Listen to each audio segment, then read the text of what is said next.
Welcome to Module 4. This is Derek Thomas.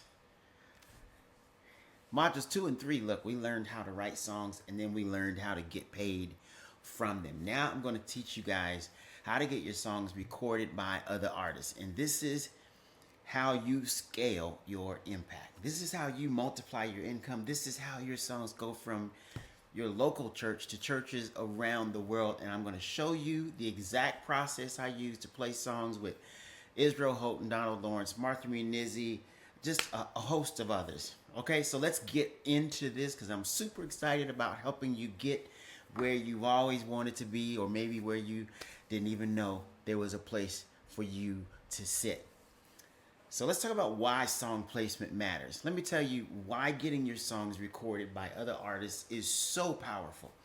Number one reason is exponential reach. When you sing your song, it reaches your church, your platforms. When Israel Houghton sings your song, it reaches millions. One placement can take your song from hundreds of people to hundreds of thousands. Reason two is multiplied income. When you have one version of your song, you earn royalties on that one recording. When 5 different artists record your song, you earn royalties on 5 recordings. And if those artists have bigger platforms, those royalties are significantly larger. 3, credibility. Once an established artist records your songs, you become established. After Israel recorded one of my songs, other artists started reaching out. Doors opened, and the industry took me seriously. Reason 4 is longevity. Because when your song or songs gets picked by multiple artists, it has what I call staying power. One version might fade after a year, but if 10 artists recorded over 10 years, it keeps generating income decade after decade. And this is how you build a catalog that provides for your family long term. All right? Let me tell you how I got my first major placement. Earlier in my career, I wrote a few songs, and I was really proud of them. I played them in my church. People loved it. But I knew it had to go further. It needed to go further. I had a loose connection to a few producers who work with people like Martha Munizzi. And I reached out and said, hey, I wrote a song that might be a good fit for Martha. Can I send it? Or can we do it? They said, sure.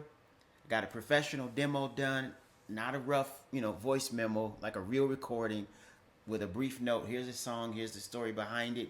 Here's why I think it's a fit for Martha's heart. So 3 weeks later or more, they called and Martha wants to record it. And that song ended up on her album. She performed it at a conference, multiple conferences. It got nominated for an award. It's the doors began to open, and I began to write for other artists as well. Here's what made it work. Number one, I had a relationship, even a loose one. 2, I sent a professional demo. 3, I was strategic about who I pitched to. And of course, I made it easy for them to say yes. And that's the formula. I'm going to break it down, every piece in this module, because the realities of song placement are not hard to understand. So before we dive in, let me just set some realistic expectations. First, the reality, it's hard. Most songs you pitch won't get recorded. That's normal. Even established songwriters get rejected 90% of the time. Don't take it personally. Just keep pitching, okay? Secondly, it takes time. Okay, from pitch to placement, it can take 6 months to 2 years. And artists take time to decide. Albums take time to record. Releases take time to schedule. Be patient. I remember Donald Lawrence, he asked for a song, didn't want anybody else to have it, and it sat there for a year and a half. Then he finally recorded it. Look, number 3, relationships matter more than talent. I hate to say it, but it's true. A mediocre song with a strong relationship often beats a great song with no relationship. So talent gets you in the door, and relationship keeps you there. Fourthly, you're going to face rejection. Artists will say no. Producers will ignore your emails because it's part of the game. And the ones who succeed are the ones who keep going anyway.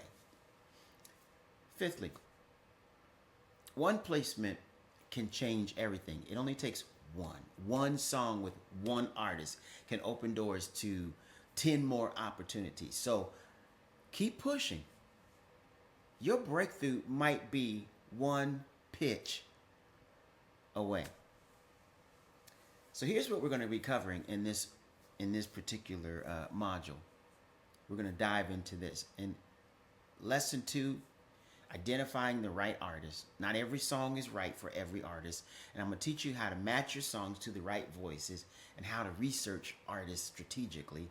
Thirdly, in our third lesson, creating professional demos. Your demo is your sales tool. I'll show you what makes a demo professional and how to record one that gets attention. Lesson 4, building industry relationships. Relationships open doors. I'll show you how to network authentically, where to meet the right people, how to turn connections into opportunities. And then in lesson 5, we're going to have the art of the pitch. How do you pitch a song without being pushy? What do you say? How do you follow up? I'll give you my exact email templates and scripts. Okay? In lesson 6, we're working with producers and music directors. Producers and music directors are the gatekeepers. I'll teach you how to build relationships with them and how to become their go-to songwriter. Then in lesson 7 of 8, co-writing with established artists. Co-writing is one of the fastest paths to placement. And I'll show you how to land co-write sessions and how to make the most of them. And then finally, in lesson 8, we're going to talk about scaling your placements. Once you get your first placement, how do you get the second, third, and the 10th? I'll show you how to build momentum and become a sought-after songwriter. And then by the end of this module, you'll have a system for getting your songs recorded. Not hope, not luck. A system. Okay? So the assignment for this lesson is make a list of 10 artists that you'll love to write for, that you would love to write for. Be specific. Not, I want to write for Christian artists. Name the names, okay? And then in step 2, for each artist, ask, why would my song be a good fit? Okay, do you have a song that matches their style, their message, their sound, right?